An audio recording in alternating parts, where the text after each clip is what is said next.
I keep hearing people say it with a laugh in their voice, with satisfaction, with that ugly little shrug that sounds like certainty. That's what they get. Let's fuck around and find out they shouldn't have been there. They they shouldn't have done anything. And not whispered, not conflicted, said like a lesson learned, said like punishment is clarity. And what keeps getting erased in all of that?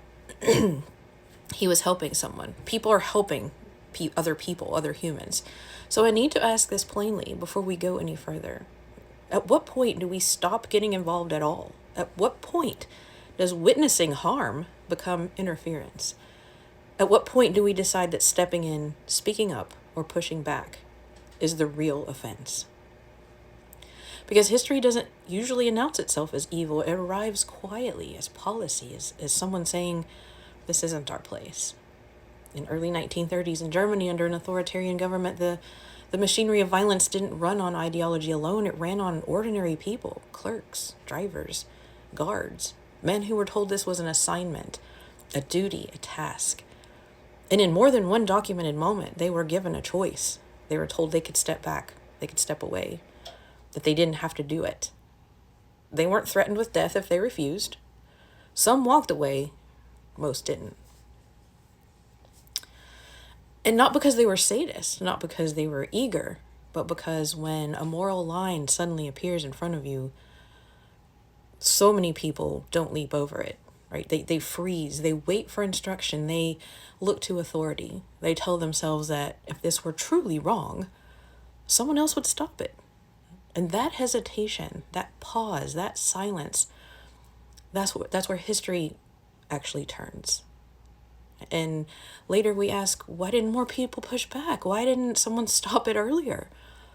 But pushing back early never looks heroic in real time. It looks disruptive. It looks reckless. It looks like someone making things worse. And today we don't even have the excuses they had. They didn't have cameras in their pockets. They didn't have instant proof. They didn't have footage they could rewind, slow down, and examine. We do. So when someone says they shouldn't have intervened, what they're really saying is this: obedience matters more than conscience. Order matters more than human life. And here's where the hypocrisy gets loud, because we live in a country that constantly invokes the Second Amendment as sacred, as untouchable, as a safeguard against government overreach.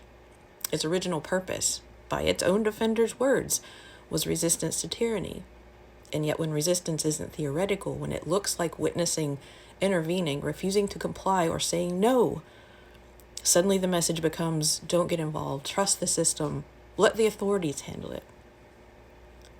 Let me be very clear, this is not a call to violence, it's a call to honesty, because you don't get to romanticize resistance in theory and condemn it in practice. You don't get to celebrate defiance in history and criminalize it in the present. Every system of harm depends on everyday people willing to say, this isn't my responsibility. I'm just doing my job. I don't want to make it worse.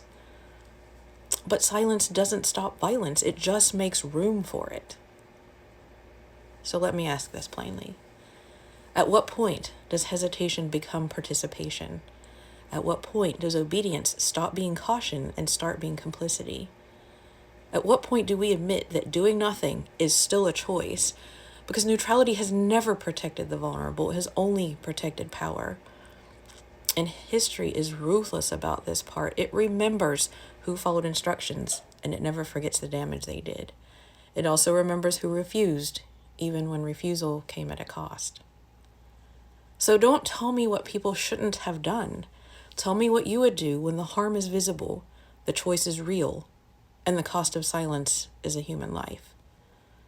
Because one day someone will look back at this moment and ask the same question we always ask.